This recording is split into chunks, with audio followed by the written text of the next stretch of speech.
महापुरुषों प्यार से कहिए धन निरंकार जी। सतगुरु माता सुदीक्षा सबिंदर हरदेव जी महाराज की जय।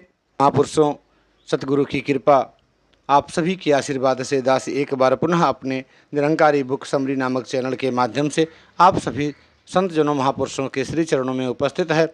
और जैसा कि पीछे से भी वो वीडियो चल रहा है अवतार दर्शन नामक पुस्तक से, तो जिसके लेखक हैं परम पूज्य आदरणीय डॉक्टर जगन्नाथ शर्मा हंस जी। तो अवतार वाणी के पदों का इसमें अच्छी तरह से शास्त्रों के हिसाब से अलग अलग धर्म ग्रंथों से मिला कर के इन्होंने विवेचना की है।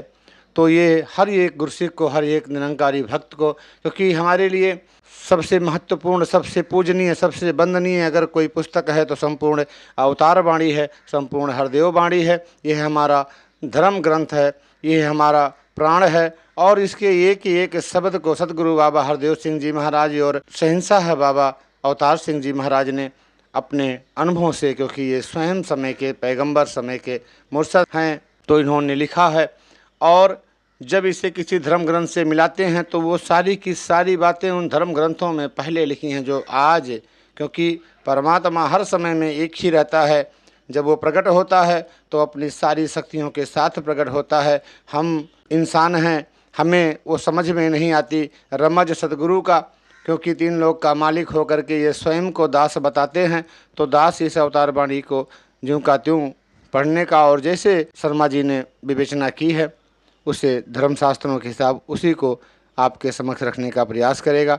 और इसका हेतु यही है, उद्देश्य यही है कि हम सभी इस पवित्र अवतार वाणी के शब्दों के मूल अर्थों को जान पाएँ और उसको पढ़ करके उसे अपने जीवन में धारण करके जहाँ सतगुरु के आशीर्वादों के पात्र बने वहीं अपना लोक सुखी और परलोक सुहेला कर पाएँ। आज जो थीम है, आज जो चाहत सतगुरु हमसे चाह रही हैं, हमें देना चाह रही हैं, वो है सुकून। और वो सुकून तभी आएगा जब हम सही चीज़ों को सही तरीके से जान करके सही तरह इस्तेमाल कर पाएंगे। तो इसी भावना के साथ एक बार पुनः आप सभी के श्री चरणों में अपने मस्तक को रखते हुए सादर से, प्रेम से, श्रद्धा से, जहाँ अपने द्वारा किए गए इस पाठन में हुई त्रुटियों के लिए दास क्षमा चाहेगा, वहीं अपने और अपने पूरे परिवार के लिए आशीर्वाद भी चाहेगा कि आपने बाँह पकड़ करके इस रमे हुए राम इस सतगुरु के दर्शन करा दिए। इनकी कृपा से इस पारब्रह्म परमात्मा, इस अकाल पुरुष निरंकार की लगता हुई है। तो आप अंतिम श्वासों तक अपनी कृपा दृष्टि, अपना वरद हस्त दास और दास के पूरे परिवार पर बनाए रखें,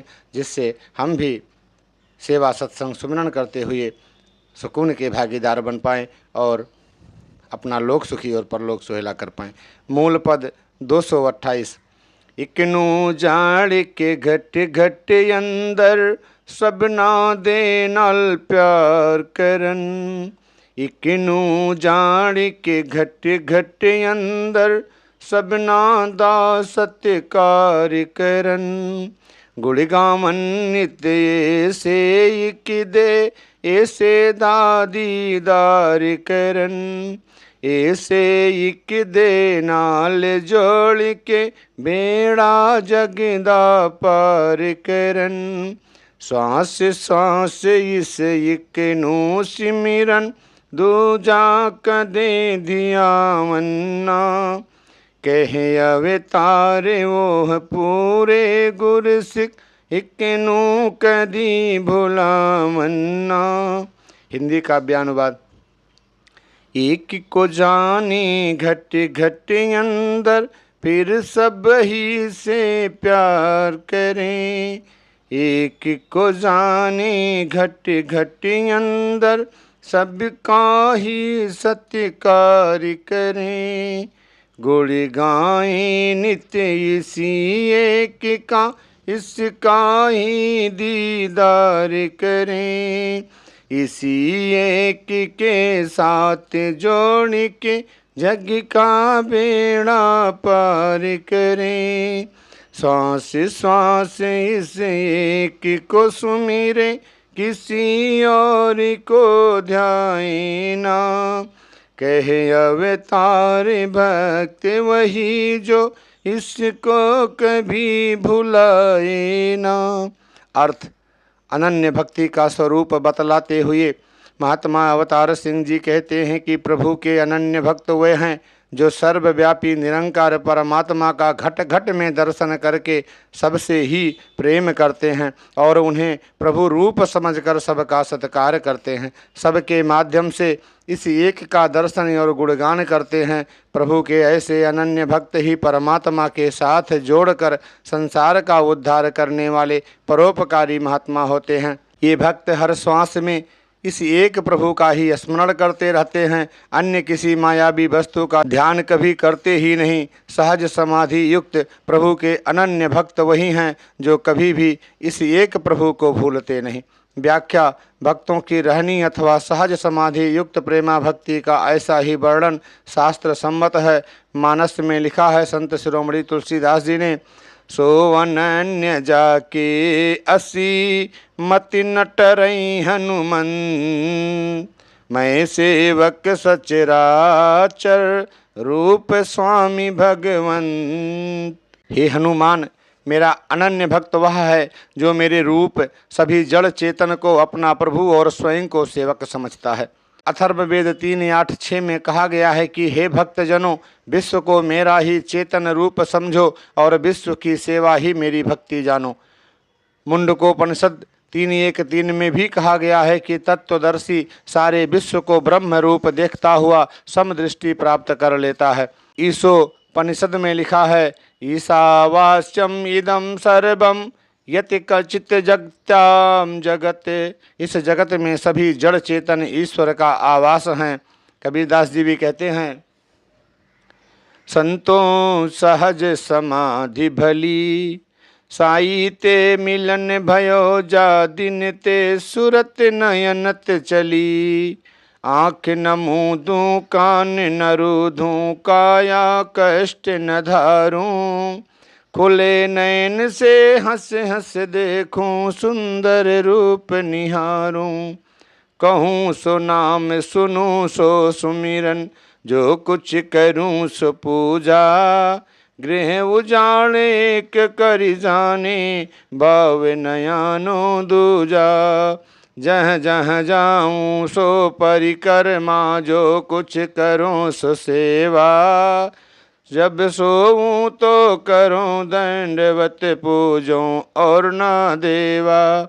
इस प्रकार अनन्य भक्ति और सहज समाधि का यह निरूपण अन्य संतों एवं शास्त्रों में पूर्ण रूप में अनुमोदित है। मूल पद 230। ज्ञान दे बाझों पाठित पूजा, हनेरे ठोकर खाड़ाए। जाप ताप से बरत प्रेम, सब अपनायाप गलाड़ाए। पुण्य दान स्नान हवन यज्ञ नित्य तीरथ ते जानाए। हथी अपनी जड़ है पुटनी, हाँ में रोग बधाड़ाए। हो में रोग दाहे जो दारू, मुर्शद बिन कोई जाने ना। कहे अवतार बिना गुरुपुरे, बंदा खुशियाँ माने ना। हिंदी काव्यानुवाद। बिना ज्ञान के पाठ व पूजा, तम में ठोकर खाना है। जप तप नेम और व्रत सारे, अपना आप गलाना है। पुण्य दान स्नान हवन यज्ञ, नित्य तीरथ में जाना है। अपना मूल आप ही काट, मैं का रोग बढ़ाना है। अहंकार का रोग कभी सतगुर औषधि बिन जाए ना। कहे अवतार बिना गुरु पूरे, मानो आनंद पाए ना। अर्थ: ब्रह्म ज्ञान के बिना पाठ पूजादि करना अहंकार में ठोकरे खाना है। जप तप नियम व्रतादि कर्मकांड भी अपने जीवन को स्वयं नष्ट करना है। इसी प्रकार दान पुण्य स्नान हवन यज्ञादि और तीर्थ स्पर्श भी अहंकार बढ़ाने वाले हैं और इनमें लगे रहना तो अपनी जड़ स्वयं ही काटना है, क्योंकि इनका भी अहंकार हो जाता है और प्रभु अहंकार के कारण उसके लिए और दूर हो जाते हैं। सतगुरु रूपी वैद्य की ब्रह्म ज्ञान रूपी औषधि के बिना अहंकार का रोग समाप्त होना संभव नहीं। युग पुरुष बाबा अवतार सिंह जी महाराज कहते हैं कि पूर्ण गुरु के बिना प्रभु मिलन का सच्चा सुख प्राप्त नहीं होता। व्याख्या: जप तप व्रत आसन नियम हवन पुण्य दान स्नान तीर्थ आदि कर्मकांड स्वास्थ्य के लिए तो लाभदायक हो सकते हैं, परंतु इनसे ब्रह्म ज्ञान संभव नहीं। मुक्ति ज्ञान से ही होती है और ज्ञान गुरु से ही होता है। कहा भी है, बिन ज्ञान नहीं यह राम मिले, तुम चाहे उपाय हजार करो। अरु ज्ञान मिले गुरु के मुख से, सब ग्रंथन की वर्षाख भरो। सब साधन दूर धरो, तब लो जब लो गुरु पूर्ण तलाश करो। हमने यह सागर जान लिया, तुम गागर को पकड़े न फिरो। इस संदर्भ में आदि शंकराचार्य के ये श्लोक उल्लेखनीय हैं। ना स्नानेरपि कीर्तनेरपि जपे नाम कृच्छ चांद्रायणे, नो बाध्यध्वर यज्ञ दान निगमैर नो मंत्र तंत्रैरपि, केवलम पुरुषस्य सिद्ध्यति पर ब्रह्मात्मा लक्षणम, प्रत्यज्ञ ब्रह्म विचार पूर्वम भ्योर एकत्ववादाद बिना। आचार्य शंकर कृत गुरुबोध सागर विनोबा पृष्ठ 26। अर्थात ना स्नान से, ना कीर्तन से, ना जप या कष्ट पूर्वक किए हुए चांद्रायण व्रत से, ना अखंड यज्ञ दान से या वेद्याध्ययन से, ना मंत्र तंत्र से ही मानव को अंतरात्मा और परमात्मा विश्वात्मा की एक रूपता के विचार पूर्वक ज्ञान के बिना परब्रह्म के साथ एकात्मता का लक्षण रूप कैवल्य सत्ता है। गुरु वेदांति वाक्येषु बुद्धिरया निश्चात्मिका, सत्यम इत्येव सा श्रद्धा निदानम मुक्ति सिद्धये। अर्थात गुरु के वेदांत वाक्य सत्य हैं, ऐसी निश्चयात्मिका बुद्धि ही श्रद्धा है जो मुक्ति सिद्धि के लिए साधन रूप है। अन्य संतों की वाणियों में भी इसी तथ्य पर प्रकाश डाला गया है। यथा आसन मारे क्या हुआ, मरी न मन किया, तेली केरा बैल जो घर ही कोस 50, जिन खोजा तिन पाइया पार ब्रह्म घट मार, यह जग बौरा हो रहा इत उत ढूढ़न जाय। जो व्यक्ति बिना गुरु ज्ञान के केवल ग्रंथों के अध्ययन से परमात्मा की प्राप्ति चाहते हैं, वे वैसे हैं जैसे कोई टेलीफोन के बिना केवल डायरेक्टरी का पाठ करके ही काल मिलाना बात करना चाहता हो। जैसे दूरभाष के बिना डायरेक्टरी का कोई उपयोग नहीं, उसी प्रकार गुरु ब्रह्मवेत्ता महात्मा के बिना ग्रंथों के पठन पाठन का कोई लाभ नहीं होता। गीता 11:48 में भी यही कहा गया है। एक बार एक महात्मा से मैंने पूछा कि पाठ करने अथवा कराने का क्या लाभ। वे बोले, आजकल लोग पाठ का अर्थ ही भूल गए हैं। पाठ का अर्थ है पाकर ठहर जाओ।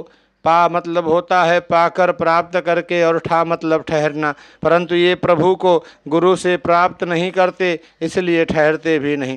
मंगल भवन मंगल हारी, आदि रात दिन गाते रहने से यह अच्छा है कि पहले सतगुरु से इस मंगल भवन की पहचान तो की जाए। पूजा पाठ व्रत आदि इसलिए भी व्यर्थ हैं कि इन कर्मों को करने वालों को अक्सर यह पता नहीं होता कि हम किसका पाठ, किसकी पूजा, किसके लिए व्रत कर रहे हैं। पति परमात्मा का पता नहीं और व्रत शुरू कर दिए। जैसे कोई कुमारी कन्या करवा चौथ का व्रत विवाहित महिलाओं की नकल करके करने लगे तो क्या लाभ। जब पति का ही अभी पता नहीं तो उसके लिए व्रत का भी क्या लाभ। इसी प्रकार अविवाहित का 16 श्रृंगार मेकअप केवल व्यर्थ ही नहीं बल्कि उसके चरित्र के प्रति शंका और उत्पन्न कर देता है। तभी तो नरसिंह मेहता ने अपनी वाणी में लिख दिया कि जब लगी आत्म तत्व नहीं, चीन्हे सब साधना झूठी। झूठी और हानिकारक इसलिए कि उल्टा अहंकार ही बढ़ाएगी। मैंने इतना दान, इतना तप, इतने यज्ञ किए।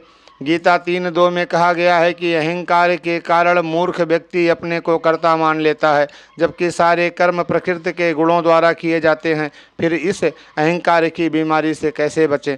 इसका उपाय भी युग पुरुष बतलाते हुए कहते हैं कि गुरु द्वारा दिए गए ब्रह्म ज्ञान से ही अहंकार का रोग मिट सकता है, अन्यथा नहीं। क्योंकि अध्यात्म रामायण 3 सर्ग 30 में लिखा है, तदाचार्य प्रसादेन वाक्यार्थ ज्ञानतः छड़ात् देहिन्द्रिया यमनम प्राणांग कृताभ्यम प्रथ किस थतम अर्थात दीक्षा के समय गुरु कृपा द्वारा वाक्यों के अर्थ ज्ञान से जिज्ञासु अपने को इंद्रिय मन प्राण अहंकार आदि से पृथक अलग जानता है, अर्थात उसके अहंकार आदि समाप्त हो जाते हैं। मूल पद 240। अल्लाह ईश्वर गाड वाहे गुरु ऐसे देहन सारे नाम, राम मोहम्मद नानक ईसा इक तो इक प्यारे नाम, निरंकार इस समय दाना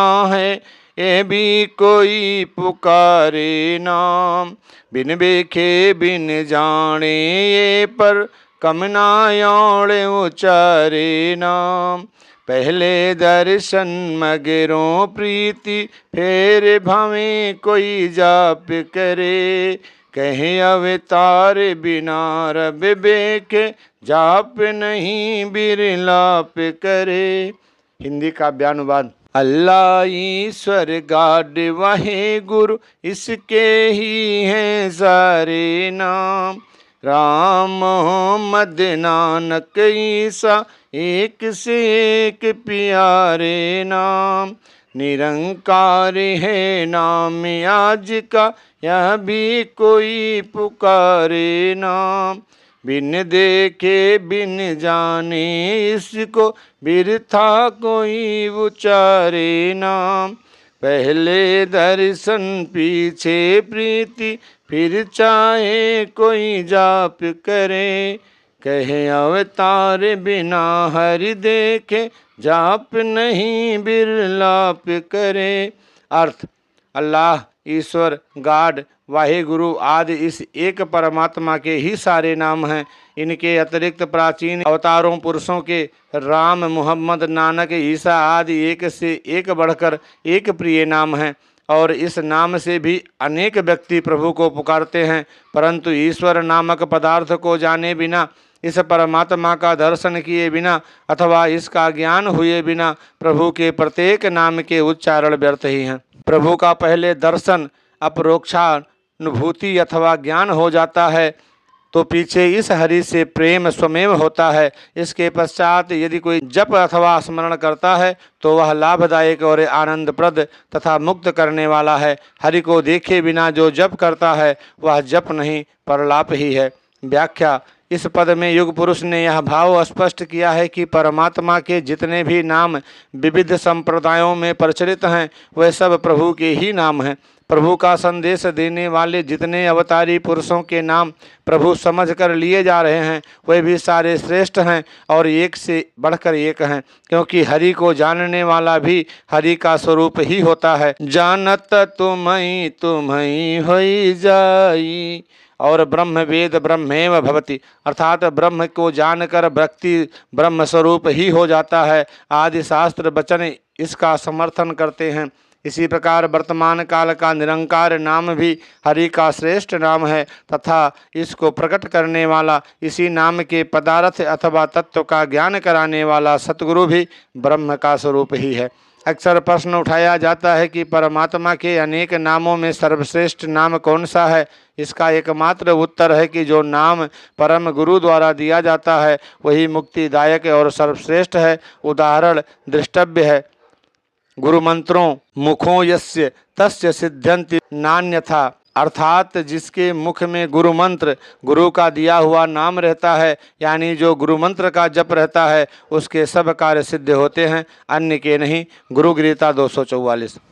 गुरु गीता 344 में भी लिखा है, संसार सागर समुद्रैणकम मंत्र ब्रह्मादि देव मुनि पूजित सिद्ध मंत्रम दारिद्र्य दुख भव रोग विनाश मंत्र वंदे महाभय हर गुरुराज मंत्रम, अर्थात जो मंत्र संसार सागर को उद्धार करने वाला एकमात्र साधन, जो ब्रह्मादि देवों तथा मुनियों द्वारा पूजित सिद्ध मंत्र है, जो दरिद्रता दुख संसार रोग को नष्ट करने वाले गुरुराज मंत्र हैं, उसको नमस्कार करता हूँ। सभी नाम प्रभु के ही हैं। इस संदर्भ में मानस में दृष्टव्य है, नाम रूप दुई ईस उपाधि अथक अनादि सुसा मुझ साधि, अर्थात सभी नाम और रूप दोनों ईश्वर की उपाधि हैं। ये दोनों नाम और रूप अकथनीय, अनादि और शुद्ध भक्ति युक्त बुद्धि से ही इसका दिव्य स्वरूप जानने में आता है। जब तक किसी वस्तु का ज्ञान न हो तो उसका नाम बार बार लेने से भी कोई लाभ नहीं होता। किसी वस्तु के ज्ञान और प्रयोग से ही लाभ संभव है, उसका नाम लेने मात्र से नहीं।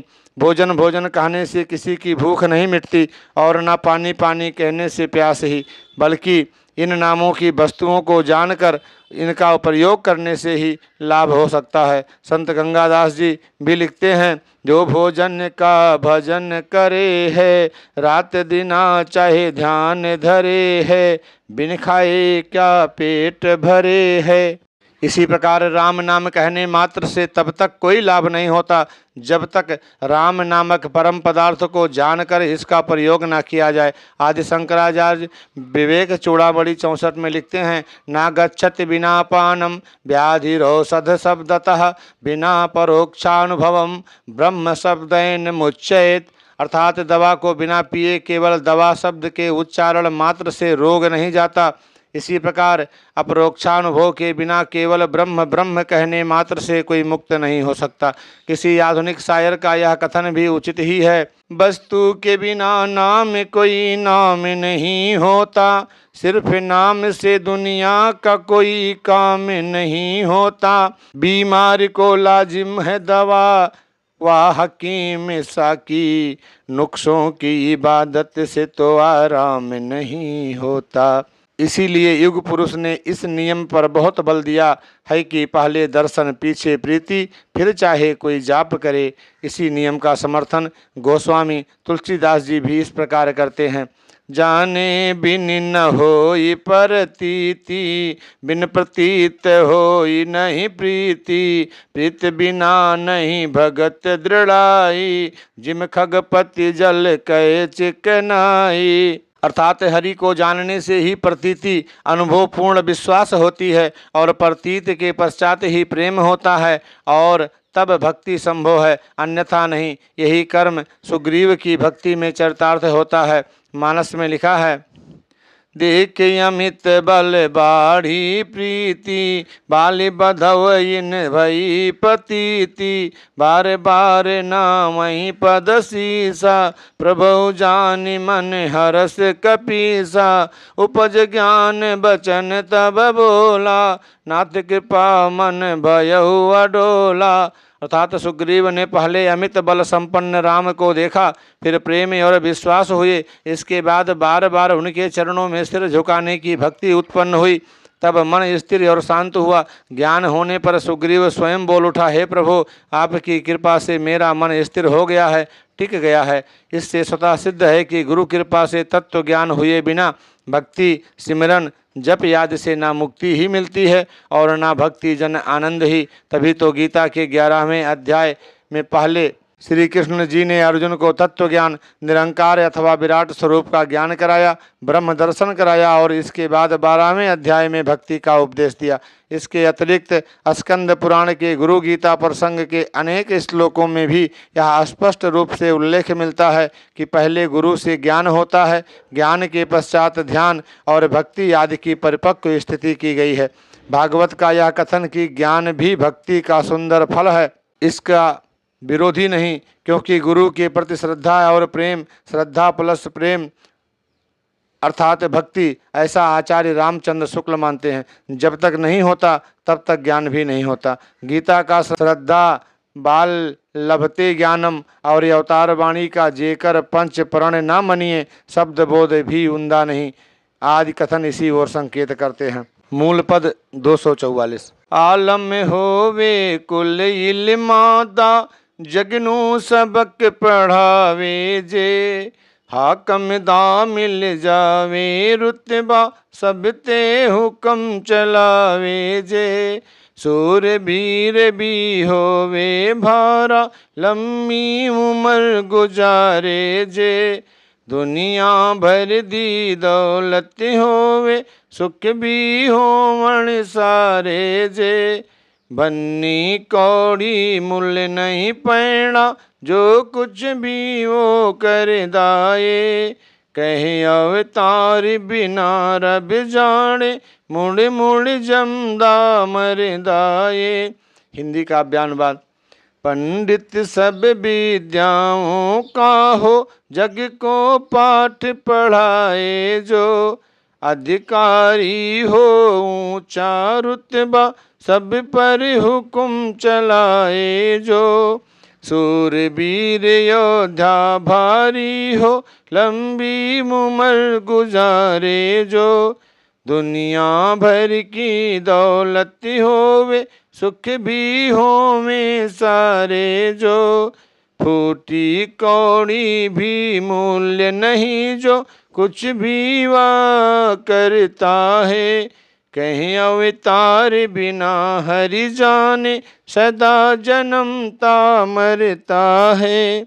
अर्थ, कोई सब विद्याओं का पंडित भी हो और सबको पाठ भी पढ़ाता हो, चाहे बड़ा अधिकारी बनकर इतनी ऊंची पदवी प्राप्त कर ले कि सब उसकी आज्ञा मानते हों, चाहे कितना भी वीर और लंबी आयु वाला भी हो, संसार की सारी संपत्ति और सुखों का मालिक भी चाहे वह बन जाए, तब भी यदि उसने अपने जीवन काल में हरि को नहीं जाना तो उसके सुख संपत्ति की कीमत फूटी कौड़ी के बराबर भी नहीं, क्योंकि उसके मानव योनि प्राप्त करके भी हरि ज्ञान जन्य मुक्ति प्राप्त करके अपने जीवन का लक्ष्य पूरा नहीं किया, अतः कुछ भी नहीं किया। महात्मा अवतार सिंह जी कहते हैं कि हरि के ज्ञान बिना वह बार बार जन्म लेता है और मरता है, अर्थात उसे मुक्ति नहीं मिलती है। व्याख्या, साकार माया में मस्त रहने वाले धनी और सबल दिखाई देने वाले व्यक्तियों के विषय में कहते हैं कि यहाँ का धन और बल कभी भी मुक्तिदाता नहीं हो सकता, क्योंकि कबीरदास जी कहते हैं, कबीरा सब जग निर्धना, धनवंता नहीं को, धनवंता सोई जानिए, राम नाम धन हो। धन इतना बुरा नहीं जितना धन का लालच, क्योंकि वह लालच साधक का मन धन में ही लगाए रखता है, प्रभु की ओर नहीं जाने देता। अन्य संतों ने भी यही कहा है, 100 पापन का मूल है, 1 रुपया रोक, साधु हो ये संग रह कर, मिटे न संशय शोक, धन जो बनियों जाएंगे, जैसे उड़त कपूर, नारायण गोपाल भज, क्यों चाटे जग धूर, नारायण संसार में, भूपति भरे अने, मैं मेरी करते गए, ले न गए तृण, प्रभुता को सब मरते हैं, प्रभु को मरे न को, जो कोई प्रभु को मरे, प्रभुता चेरी हो, 4 दिनन की चांदनी, यह संपत्ति संसार, रे मन क्यों भटकत फिरत, भज श्री नंद कुमार। मानस में हनुमान जी भी रावण को समझाते हैं कि राम विमुख मनमुख की सारी धन संपत्ति भी ना हुई के बराबर है। राम विमुख संपत्ति प्रभुताई, और जाई रही पाई बिनु पाई। ऐसे अहंकारियों की वही हालत होती है जो रावण की हुई थी। इतना ही नहीं, मायापति इस माया को अहंकारी के पास नहीं रहने देते और ये अपने भक्तों को पद और धन सभी कुछ दे देते हैं, क्योंकि वे इसका अहंकार नहीं करते। इसे ये प्रभु की जानकर सेवा में ही लगाते हैं। जो संपत्ति शिव रावण नहीं, दीन दिए 10 मान, सोई संपदा विभीषण नहीं, सकुच दीन रघुनाथ। अर्थात जो धन वैभव रावण को अपने 10 सिर अर्पण करने पर शिव जी से प्राप्त हुआ था, वही राम जी ने संकोच के साथ विभीषण को दे दिया। संकोच इस बात का कि तुम्हारा प्रेम और भक्ति तो मेरे प्रति बहुत अधिक है, लेकिन यह धन वैभव उसकी अपेक्षा बहुत कम और तुच्छ है। इस संदर्भ में वेद की यह ऋचा भी दृष्टव्य है। अति वा यो मरुतो मनन्यते नो ब्रह्म वा या क्रियमाणम निनित सात तम पुरुषी तस्मे बिर्जनानी संतु ब्रह्म दुष्मभि तम सोचतु धो। ऋग्वेद 6:52।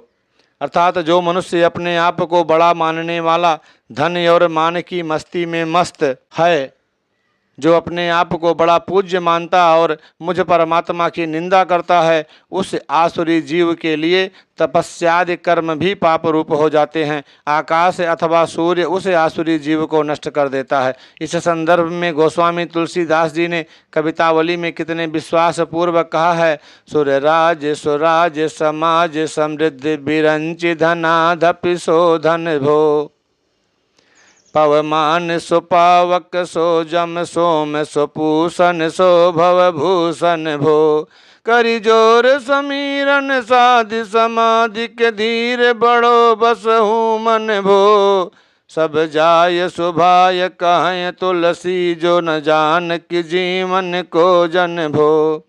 अर्थात यदि कोई इंद्र जैसा राजा, ब्रह्मा जैसा वैभवशाली, कुबेर जैसा धनवान, पवन सा तीव्रगामी, अग्नि सा तेजस्वी, यमी और चंद्रमा जैसा, सूर्य जैसा विश्वभूषण, महायोगी, प्राणायामी, समाधिस्थ, मन को बस में करने वाला धैर्यवान भी है, तो तब तक व्यर्थ बेकार है जब तक वह हरि का भक्त प्रभु प्रेमी नहीं बनता। गोस्वामी तुलसीदास जी अन्यत्र भी यही भाव व्यक्त करते हुए कहते हैं कि गोस्वामी भगत सुपच भलो, भजे रैन दिन राम, ऊंचे कुल के ही काम को, जहान हरि को नाम। तुलसीकृत बैराग्य संदीपनी, मूल पद 256। कन्ना वाजो सब दी सुनदा, हत्था बाजो कार्य करे, बिन लत्ता दे तुरदा फिरदा, पिंगला पर्वत पार करे, बिन नक दे लय वास न बिन, जीवा राग सुनांदा ये, बिन अखो यह सब कुछ बेखे, पेट बिना ये खांदा ये, रूप बिना ये बहु रुपया, कई रूपां बिच आंदा ये, कहे अवतार लख दी लखता, सतगुर सिर्फ करांदा ये। हिंदी काव्यानुवाद। बिना कान के सबकी सुनता, बिन करके सब कार्य करे, बिना पैरों के चलता फिरता, पंगु पर्वत पार करे, गंध ग्रहण कर बिन नाक के, बिन रसना राग सुनाता है, बिना नैन या सब कुछ देखे, पेट बिना या खाता है, रूप बिना या बहु रुपया, कई रूप धर आता है, कहीं अवतार अलख की लखता, सतगुर सिर्फ कराता है। अर्थ। निरंकार का वर्णन करते हुए युग पुरुष कहते हैं कि यह परमात्मा बिना कानों के ही सबकी बात सुन लेता है, बिना हाथों से सब काम करता है, बिन पैरों के चलता है और उसकी कृपा से लंगड़ा भी पर्वतों को लांघ सकता है, बिना नाक ही गंध ग्रहण करता है, बिना जीभ के राग सुनाता है, आँखों के बिना ही सबको देखता रहता है, बिना पेट ही खाता है, यद्यपि इसका कोई रूप नहीं तो भी अनेक रूपों में यही विराजमान है। ऐसे निरंकार ब्रह्म का दर्शन अपरोक्षानुभूति केवल सतगुरु ही करा सकता है। व्याख्या। यद्यपि परमात्मा निराकार है परंतु सब आकार इसी के हैं, स्वयं अरूप परंतु सब रूप इसी के हैं। यह स्वयं हाथ पैर इंद्रियों आदि रहित है परंतु सबके हाथ पैर इंद्रियां आदि इसी की हैं और यह सबकी इंद्रियों द्वारा ही कार्य करता है। जैसे बिजली स्वयं नहीं घूमती पर सब पंखे इसी से घूमते हैं, स्वयं नहीं जलती पर सब ट्यूब्स और बल्ब इसी से जलते हैं, स्वयं नहीं दौड़ती दिखाई देती परंतु सारी ट्रेनें इसी से दौड़ती हैं। निरंकार परमात्मा को अरूप और बहुरूपिया दोनों नाम से कहा गया है। दोनों का वर्णन शास्त्रों में उपलब्ध है। जैसे मानस में संत शिरोमणि तुलसीदास जी लिखते हैं, बिन पद चलाई सुनाई बिन काना, कर बिन करम करई विधि नाना, आनन रहित सकल रस भोगी, बिन बानी बकता बड़ जोगी, तन बिनु परस नयन बिन देखा, ग्रही घ्राण बिनु बास अशेषा। इस यपद अकर, अमुख, अकान, अनयन अर्थात अरूप का वर्णन करके शास्त्रों ने इसे बहुरूपिया भी कहा, क्योंकि सभी रूप इसके रूप हैं और सबकी इंद्रियां इसकी इंद्रियां हैं। गीता में लिखा है, रूप महत्ते बहुवक्त्र नेत्रम महाबाहो बहुबाह्य रूपादम बहुदर बहुदृष्टा करालम दृष्टवा लोकाः प्रव्यथित तास्त तथा हम। भुजाएं बहुत जंघाएं बहुत पाँव बहुत पेट बहुत सी भयानक दाढ़ों वाले हो, जिसे देखकर सब जीव अत्यंत दुखी हो रहे हैं और मैं भी बहुत व्यथित हो रहा हूँ। युग पुरुष ने इस पद में ब्रह्म को अरूप और बहुरूपिया कहकर इसके निर्गुण और सगुण दोनों रूपों का वर्णन कर दिया है। जैसा कि केनोपनिषद में कहा गया है कि यह निर्गुण तो इतना है कि किसी की आंखें इसे देख नहीं सकती, किसी के कान इसे सुन नहीं सकते, किसी का मन इसे सोच नहीं सकता, परंतु सगुण इतना है कि सबके कानों के कान, प्राणों का प्राण, मनों का मन आदि यही है। अर्थात सबकी इंद्रियां इसी की इंद्रियां हैं जो इसी की शक्ति से कार्यशील हैं। श्रोतस्य श्रोतम मनसो मनो यदाचो हा वाचस हौ प्राणस्य प्राणः केनोपनिषद। पद्म पुराण उत्तराखंड में भी ब्रह्म के इन दोनों रूपों का वर्णन किया गया है। यहाँ निर्गुण को अव्यक्त और सगुण को व्यक्त कहा है। यथा व्यक्ता व्यक्त स्वरूपम सत्वम गुण भृंत गुणः परा, अर्थात निरंकारी और गुणातीत होते हुए भी तू व्यक्त सगुण और अव्यक्त निर्गुण है। बाबा गुरबचन सिंह जी महाराज ने एक बार कहा था कि निर्गुण सगुण विवाद का विषय नहीं, दोनों ऐसे हैं जैसे पानी और बर्फ, दोनों में तत्वगत अंतर नहीं, क्योंकि पानी से बर्फ और बर्फ फिर पानी बनता रहता है। कबीरदास जी ने भी लिखा है, पानी ही ते हिम भया हिम हवे गया बिला, जैसे था वैसा भया आगे कह न जा। निराकार से असाकार सदा प्रकट होता रहता है और साकार सदा निराकार में मिलता रहता है। इसीलिए संसार को स्वरूप से असत्य और परंपरा से सत्य कहा जाता है। यही भाव ऋग्वेद में इस प्रकार आया है, तमिद गर्भम प्रथमम द्रघ आपोह मंत्र देवा समगच्छन्त विश्वे। ऋग्वेद अर्थात संसार के सब पदार्थ उत्पत्ति से पूर्व निराकार परमात्मा में ही स्थित रहते हैं। गीता में भी कहा गया है कि अव्यक्तादीन भूतानि व्यक्त मध्यानि भारतः अव्यक्तानि धनानयो तत्र का परिदेवना। आरंभ में पंच महाभूत क्षिति जल पावक गगन समीर निराकार होते हैं, बीच में साकार हो जाते हैं और अंत में फिर निराकार हो जाते हैं। अतः इस विषय में शोक क्या करना। वेदांत के प्रसिद्ध ग्रंथ ब्रह्म सूत्र के तीसरे पद में व्यास जी ने समझाया है कि निराकार से साकार और साकार से निराकार कैसे बनता रहता है। उनके अनुसार निराकार से आकाश, आकाश से वायु, वायु से अग्नि, अग्नि से जल और जल से पृथ्वी बनते हैं और इन पांचों तत्वों से सारी सृष्टि का निर्माण होता है। विलीन होने का कर्म इससे उल्टा है, अर्थात सृष्टि पांच तत्वों में विलीन होती रहती है और पांचों तत्व छठे निराकार में, यानी पृथ्वी जल में, जल अग्नि में, अग्नि वायु में, वायु आकाश में और आकाश ब्रह्म में। इसे संक्षेप में इस प्रकार कहा जा सकता है, सृष्टि सृजन की प्रक्रिया ब्रह्म, आकाश, वायु, अग्नि, जल, पृथ्वी।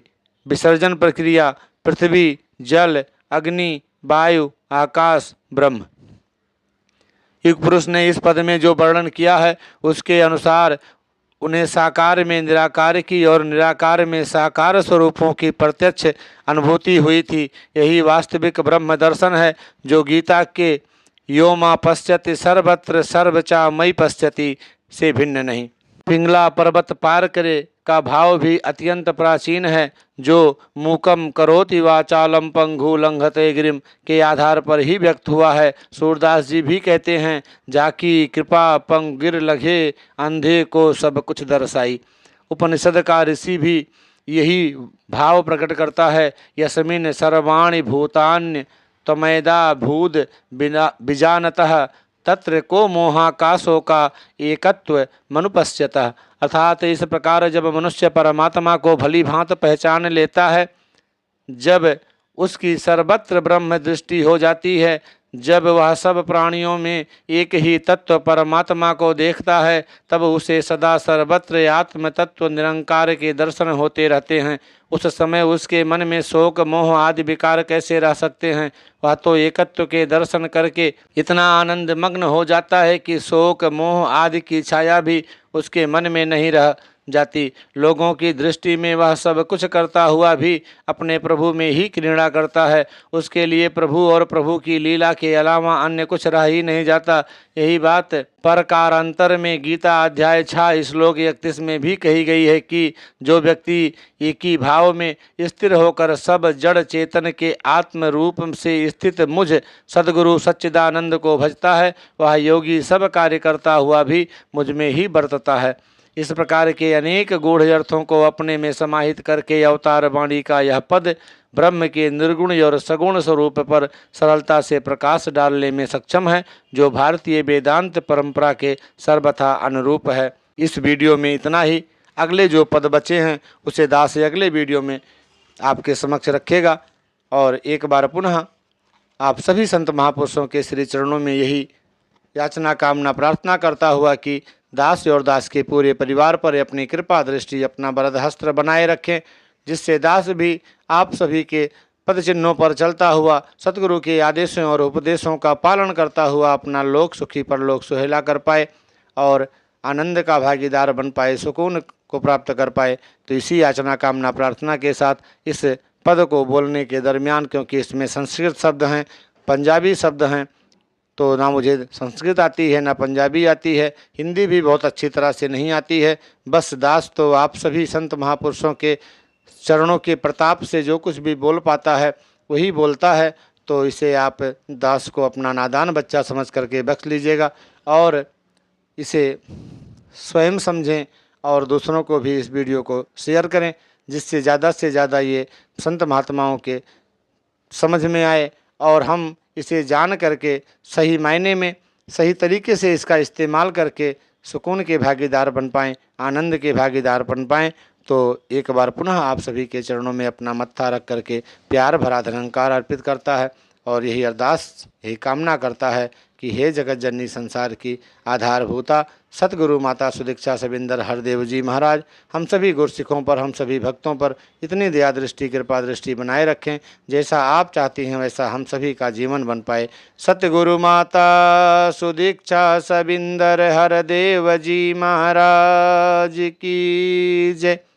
महापुरुषों प्यार से कहिए धन निरंकार जी।